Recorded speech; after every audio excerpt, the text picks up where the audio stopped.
So our next speaker is Matilda Puertas. Matilda is a 15-year-old girl currently in 9th grade who is a very passionate and dedicated person. She's interested in medicine, writing and dancing, and she intends to show the world that there is light even under all of the chaos.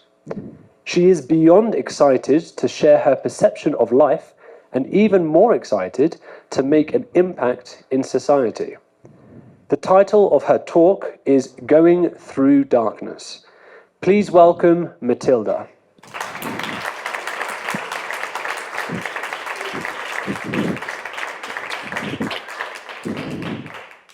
The strongest people are not those who show strength in front of us, but those who win battles we know nothing about. Jonathan Harnish. Hello, my name is Matilda Puertas, and today I will be talking about mental health and how even when you don't see a light coming through, it is waiting for you on the other side. I want to start off by telling you all something that I strongly believe in, and that is that mental health is not about the illness itself, rather than it is about the person who is struggling with it.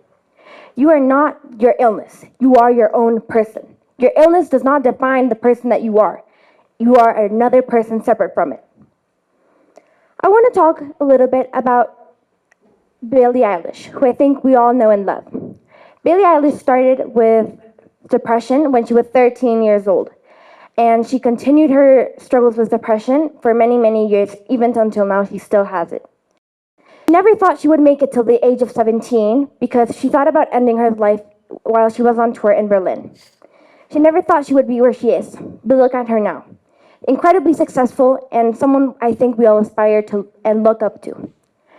One of the things that I want all of you to think about is your kindness. Because for instance, when Billie Eilish opened up about her being depressed, she opened up and people started to judge her. They started telling her that she was just doing it for clout, and they started telling her that it was all fake. Imagine that. How incredibly bizarre is it that someone you don't even know and that you just see from far away, you are judging them because they opened up and because they had the courage to say, hey, I'm not okay. You judge someone you don't even know. Do you imagine doing that? Incredible, right?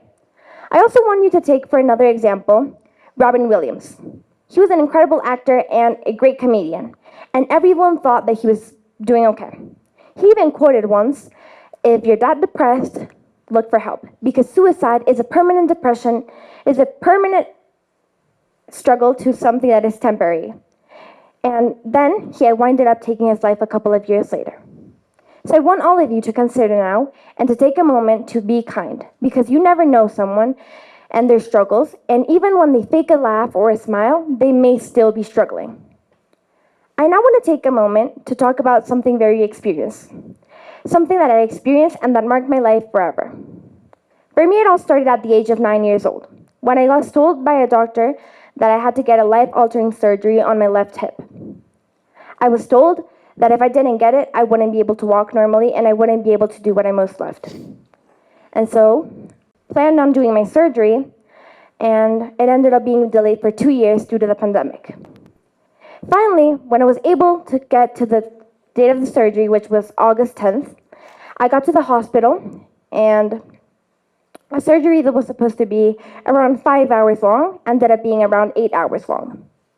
I was told that I would be there for around 5 days, and fast forward, I ended up leaving 15 days later.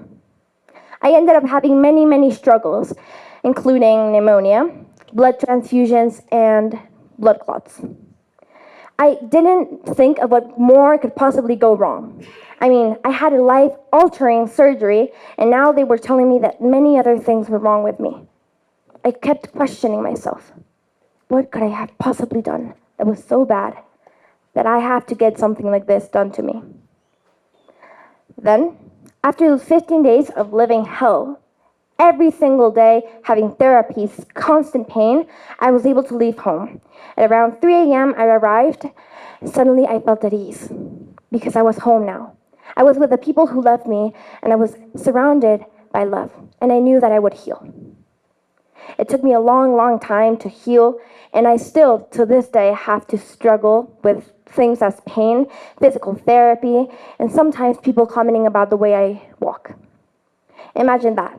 A 9-year-old already been told that they had to get a very, very massive surgery, then being delayed 2 years, then being bullied by her classmates because she wouldn't walk properly.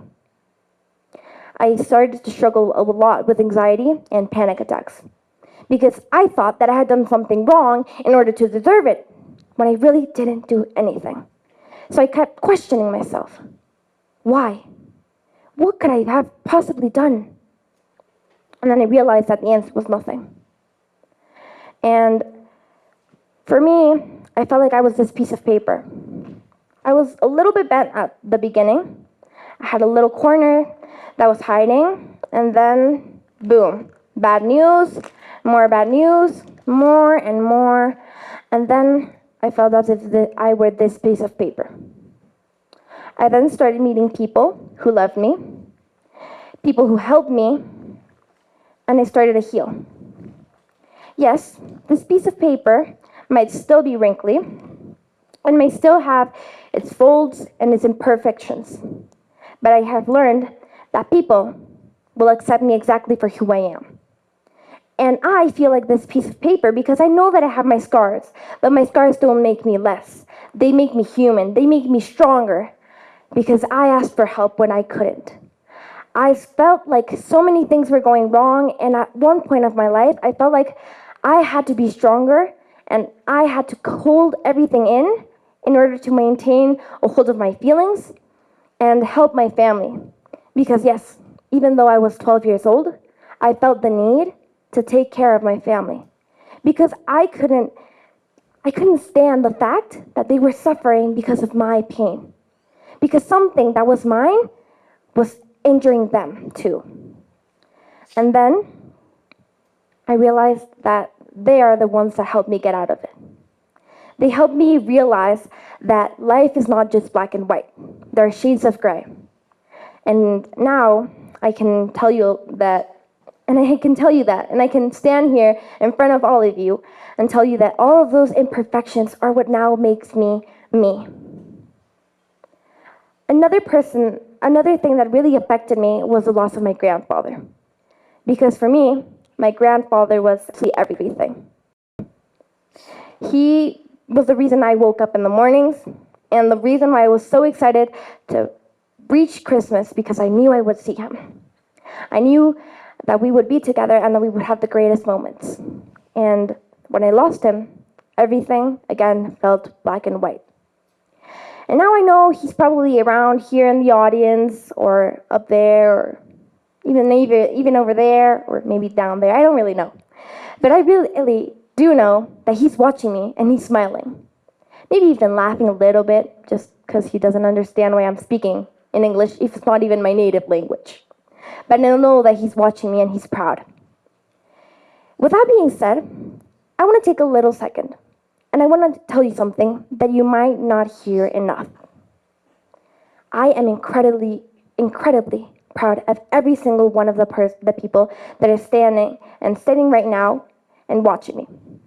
Because I might not know your struggles, I may not even know who you are, but I know that you came this far. You've overcome so many boundaries, the little pebbles getting on your shoe constantly, and you have shook them out. And you're here today, watching this, knowing that you've done it, that you've overcome these boundaries, and that you're here. So I am proud of you, and you should be too. I want to talk about some common misconceptions about mental health. One of the main things being that teenagers don't have a mental illness and that we are just hormonal.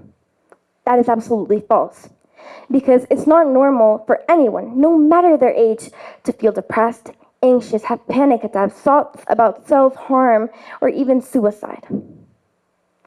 And sometimes it's very easy to judge someone without knowing them. A very common misconception is thinking that people who have friends and have the greatest of grades don't have a mental illness, and that they can't have one because they're doing great in life. Trust me, that's not always the case. Sometimes people who seem to be happiest are some of the ones that are most broken.